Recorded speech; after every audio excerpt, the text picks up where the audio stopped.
ગોપાલ ઇટાલિયાનું નામ જાહેર કરી દીધું, ધમધમાવીને પ્રચાર પણ શરૂ કરી દીધો. ઉતાવળું પગલું છે. રાજકારણની જે મેચ્યોરિટી હોવી જોઈએ એ મુજબ આવી જાહેરાત કરવી યોગ્ય નથી. ઉમેદવાર તરીકે જ લોકો વચ્ચે જવું, ઉમેદવાર થઈને જ કોઈને મળવા જવું એ કદાચ બીજી પાર્ટીઓમાં થતું હશે. અમારા કાર્યકર આગેવાનો ત્યાં લોકો વચ્ચે કામ કરે છે. ગોપાલ ઇટાલિયા મેચ્યોર નથી રાજકારણની. કોઈ પણ વાતને તમે બોલો છો તો એના માટે આપણને કેટલો અધિકાર છે, આપણી પાસે કેટલો પાવર છે એ જોઈને બોલવું.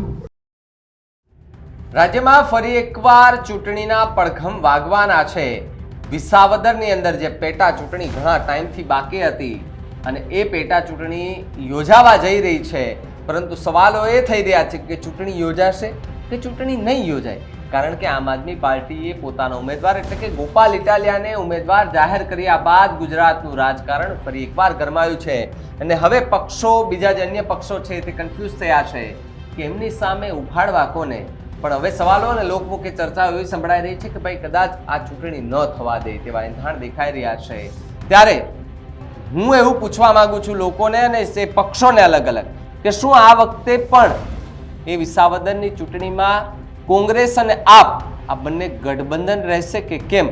કારણ કે જ્યારે બનાસકાંઠાની અંદર જે ચૂંટણી યોજાઈ હતી વાવની અંદર જે ચૂંટણી યોજાય ને ત્યાં આમ આદમી પાર્ટી એમના ઉમેદવાર નહોતા જાહેર કર્યા, ત્યાં કોંગ્રેસને ઉમેદવાર જાહેર કરવા દીધા હતા.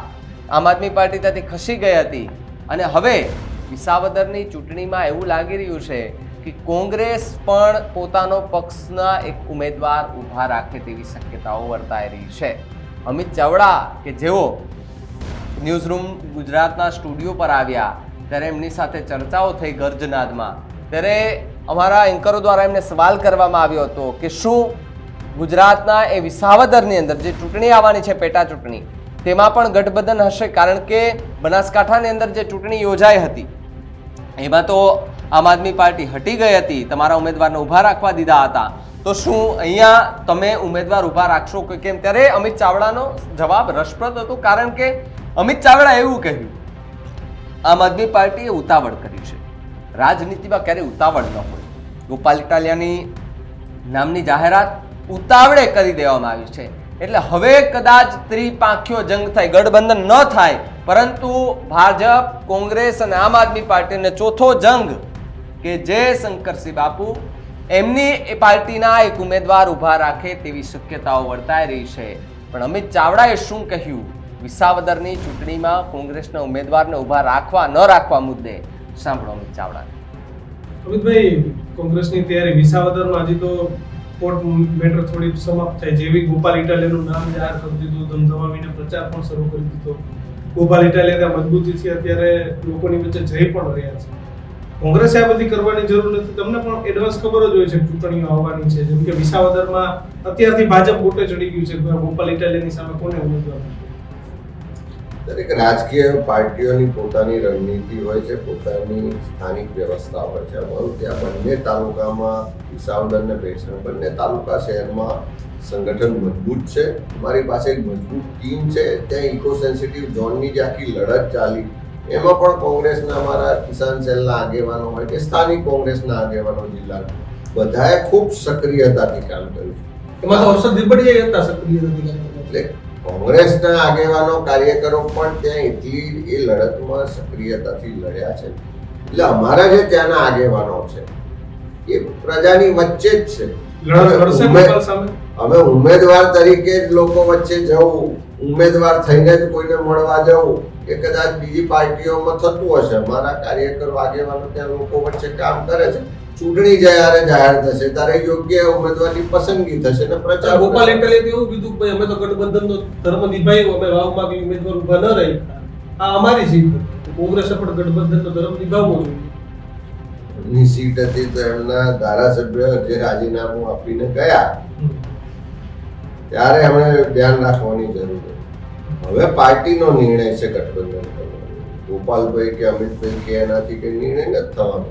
બંને પાર્ટીઓનું હાઈકમાન્ડ જે છે, રાષ્ટ્રીય નેતૃત્વ છે, એ ગઠબંધન પર ચર્ચા કરતું હોય છે. એ ગઠબંધનનો નિર્ણય થતો. આપ તો ઈચ્છે છે આમ આદમી પાર્ટીના જે ગુજરાતના આગેવાનો છે એ જાતે જ જાહેર કરી દે એ હું માનું છું કે બહુ ઉતાવળું પગલું છે. રાજકારણની જે મેચ્યોરિટી હોવી જોઈએ એ મુજબ આવી જાહેરાત કરવી યોગ્ય નથી. ગોપાલ ઇટાલિયા મેચ્યોર નથી રાજકારણની દ્રષ્ટિએ. રાજકીય રીતે કોઈ પણ વાતને તમે બોલો છો તો એના માટે આપણને કેટલો અધિકાર છે, આપણી પાસે કેટલો પાવર છે એ જોઈને બોલવું પડે. આજે હું રાજ્યનું નેતૃત્વ કરું છું, રાજ્ય યુનિટમાં કામ કરું છું, પણ ગઠબંધન કરવું કે ના કરવું એનો આખરી નિર્ણય અમારું હાઈકમાન્ડ કરતું હોય છે. પાર્ટી પ્રેસિડેન્ટ ખડગેજી, રાહુલજી એ કક્ષાએ થતું. ચોક્કસ અમારો અભિપ્રાય માગે, અમે દરખાસ્ત કરીએ, પણ નિર્ણય જ્યાં સુધી ના થાય ત્યાં સુધી એમ કેવું કે ગઠબંધન થઈ જ ગયું છે અથવા એમ કેવું કે ગઠબંધન નથી જ થવાનું, એ હું માનું છું કે રાજકારણમાં વધારે પડતું ઉતાવળું. અમિત ચાવડા ઈચ્છે છે કે ગઠબંધન થવું જોઈએ.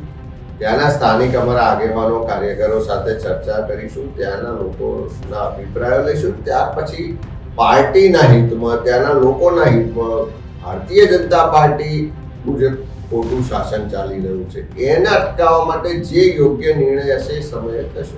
2022માં જે થયું એની 27માં ભીતિ છે કે ફરીથી આ 5 પ્રકારનું ડેમેજ કરશે અથવા તો આમ આદમી પાર્ટી એટલા વોટ લઈ જશે તો કોંગ્રેસ આવી નિશ્ચિતભાઈ આ રાજકારણ છે. આજે માનો કે આમ આદમી પાર્ટી છે, કાલે કોઈ બીજી પણ પાર્ટી આવે, ફરી કોઈ ચોથી પણ પાર્ટી આવે. એટલે જાહેર જીવનમાં, રાજકારણમાં કોઈ પણ રાજકીય પક્ષ હોય એ પોતાના સંગઠન પર, પોતાની રણનીતિ પર, પોતાની ક્ષમતા, પોતાના કાર્યકરોના બળ પર ચૂંટણીઓ લડવાની તૈયારી કરતો હોય. સમયાંતરે એના માટે કેવા પાર્ટીઓ સાથે જોડાણ થશે કે નહીં એ જે તે વખતે નિર્ણય થતો હોય છે. પણ અત્યારની તારીખમાં હું માનું છું કે કોંગ્રેસનું સંગઠન જે છે અત્યારે 40% મત મેળવવા માટેનું અમારી ક્ષમતા છે. હવે અમારે બીજે વધારે 50% ઉપર જવું છે તો એમાં જે કમીઓ છે, એમાં જે સંગઠન મજબૂત કરવાનું છે, અમારે અમારી સ્ટ્રેટેજી બદલવાની છે, લોકોનો વિશ્વાસ કેળવવાનો છે, લોકો જે ગેરમાર્ગે દોરાયા છે એને અમારે સાચી વાત સમજાવવાની છે. એ બધા પર હું કામ કરીશું તો આવનારી ચૂંટણી કોંગ્રેસ પક્ષ તાકાતથી લડશે ને તમે લખી રાખજો 2027માં ગુજરાતમાં 100% પરિવર્તન થશે. સરકાર બનશે. સરકાર બનશે, સ્પષ્ટ બહુમતી સાથે સરકાર બનશે. અને આ જ ભારતીય જનતા પાર્ટી જે અત્યારે એના સત્તાના નશામાં છે, જે ચારે તરફ ભ્રષ્ટાચાર ચાલી રહ્યું છે, જો હુકમી ચાલી રહી છે, મળતિયાઓ આખું ગુજરાત લૂંટી રહ્યા હોય એવી સ્થિતિ છે, એ બધામાંથી લોકો મુક્તિ ઈચ્છે છે અને મજબૂત વિકલ્પ તરીકે કોંગ્રેસ આવતા 3 વર્ષમાં ઉભરીને આવશે ને લોકોના આશીર્વાદ. કોન્ફિડન્સ છે કે ઓવર કોન્ફિડન્સ? ને કોન્ફિડન્સ છે અને એના માટેની જે અમારી કમીઓ છે દૂર કરીશું. એના માટેનો જે મહેનત છે, સંઘર્ષ છે, જે લડાઈ છે એ 3 વર્ષ લડીશું ને લોકોનો વિશ્વાસ કેળવી અને આશીર્વાદ મળશે. તો આમ પણ વિસાવદરની ચૂંટણી હર વખતેની જેમ આ વખતે પણ જો થાય તો રસપ્રદ બની રહે તેવી સંભાવના છે. પરંતુ સવાલો ઊભા થઈ રહ્યા છે કે આ ચૂંટણી ન થાય તેવી પણ વાત મળી રહી છે. તો ક્યાંક બીજી તરફ એક એવા ઉમેદવાર જેને ભારતીય જનતા પાર્ટીએ ઊભા રાખવા પડશે સક્ષમ, અને કોંગ્રેસ પાસે જો એવો કોઈ ઉમેદવાર હોય તો તેમને પણ ઊભા રાખવા પડશે. કારણ કે સામે ગોપાલ ઇટાલિયા છે, સક્ષમ ઉમેદવાર છે, ભાવિ ચહેરો છે, યુવા ચહેરો છે, સાથે સાથે શિક્ષિત પણ છે અને એક એડવોકેટની એક પેલી પણ ધરાવે છે, છાપ ધરાવે છે. પોલીસમાં પણ તેમને નોકરી, એટલે કાયદો, કાનૂન, લોકોની વાતો આ બધું જાણે છે. એટલે એમની સામે હવે કયા ઉમેદવારને ઊભા રાખવા તે સૌથી મોટો કન્ફ્યુઝનનો સવાલ એ ભારતીય જનતા પાર્ટી માટે ઊભો થયો છે. કારણ કે ત્યાં સવાલો ઘણા બધા થઈ રહ્યા છે કે હવે એમની સામે કયો એવો ઉમેદવાર રાખે. પરંતુ જ્યારે વરિષ્ઠ પત્રકારો કે તેમની સાથે ચર્ચાઓ કરતા હોય છે ત્યારે જાણવા મળતું હોય છે કે ભાઈ ગોપાલ ઇટાલિયા કે જેની સામે ભારતીય જનતા પાર્ટીએ એક એવો ચહેરો ઊભો રાખવો પડશે કે જે એની બરાબરીનો હોય. ત્યારે પત્રકારોનું માનવું એવું છે કે ભાઈ પ્રશાંત કોરાટ અથવા તો એમના મમ્મી જસુમતીબેન કોરાટ આ બેમાંથી એક એવો ચહેરો છે કે જે વિસાવદરની અંદર ઊભો રહે તો ભારતીય જનતા પાર્ટીને એક મજબૂત ત્યાં વાતાવરણ સર્જાઈ શકે અને કટોકટીનો જંગ સર્જાઈ શકે. પણ કોંગ્રેસમાંથી જો ગઠબંધન ન થાય ને કોંગ્રેસ ઉમેદવાર ઊભા રાખે તો કયા ઉમેદવાર હોઈ શકે તમે અમને કમેન્ટ કરીને ખાસ જણાવજો. જોતા રહેજો ન્યૂઝ રૂમ. નમસ્કાર.